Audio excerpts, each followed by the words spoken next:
Welcome to our daily classes. Namaskar. Apnalokok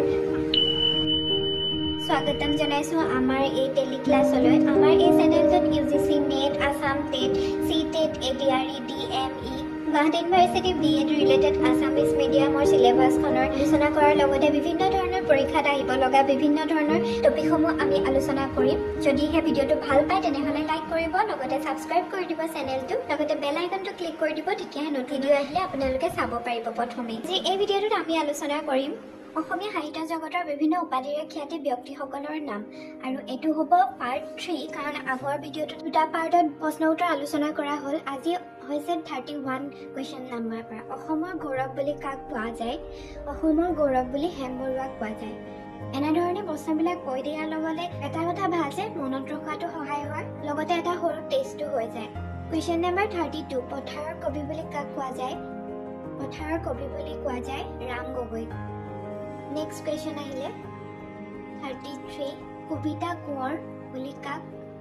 অসমীয়া জগতক কোৱা হয়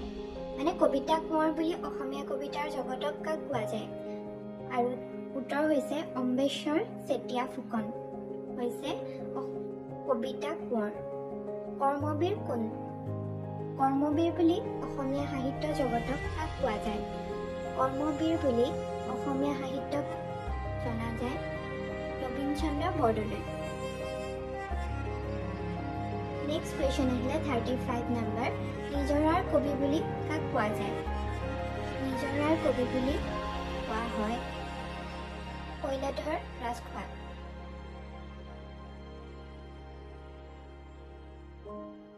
36 number. দেশপ্ৰাণ বুলি খ্যাত সাহিত্যিক গৰাকী কোন? দেশৰ প্ৰাণ দেশপ্ৰাণ বুলি খ্যাত সাহিত্যিক গৰাকী কোন লক্ষ্মীধৰ শৰ্মা হৈছে দেশপ্ৰাণ লৌহ মানৱ কোন 37 নম্বৰ কোৱেশ্চন হৈছে লৌহ মানৱ বুলি অসমীয়া সাহিত্য জগতক কাক কোৱা যায় আৰু লৌহ মানৱ বুলি বিশ্বনাথ মেধিক জনা যায় নেক্সট কোৱেশ্চন আহিলে বন কোঁৱৰৰ কবি বুলি আনন্দৰাম দাসক কোৱা হয়নে নহয় বন কোঁৱৰ কবি বুলি আনন্দীৰাম দাসক কোৱা হয়নে নহয় নিশ্চয় হয় বন কোঁৱৰ কবি বুলি আনন্দীৰাম দাসকে কোৱা হয় বনফুলৰ কবি বুলি কাক কোৱা হয়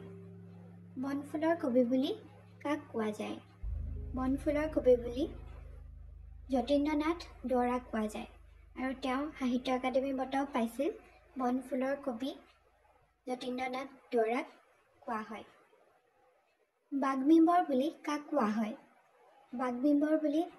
কোৱা হয় একেবাৰে শেষৰ এটো কোৱেশ্চন হ'ল বাগ্মীবৰ বুলি কাক কোৱা হয় উত্তৰ হৈছে নীলমণি ফুকনদেৱক বাগ্মীবৰ বুলি কোৱা হয় একেবাৰে শেষৰ এটা কোৱেশ্চন দিছে যদি এই কোৱেশ্চনটো আপোনালোকে জানে তেনেহলে কমেন্টত উত্তৰটো দিব বুলি আশা ৰাখিলো বিদ্ৰোহী কবি বুলি অসমীয়া সাহিত্যত কোন গৰাকী ব্যক্তি বিদ্ৰোহী কবি বুলি অসমীয়া সাহিত্যত কোন গৰাকী ব্যক্তিক জনা যায় আপোনালোকে যদিহে জানে কমেন্টত জনাব আজিলৈ আহো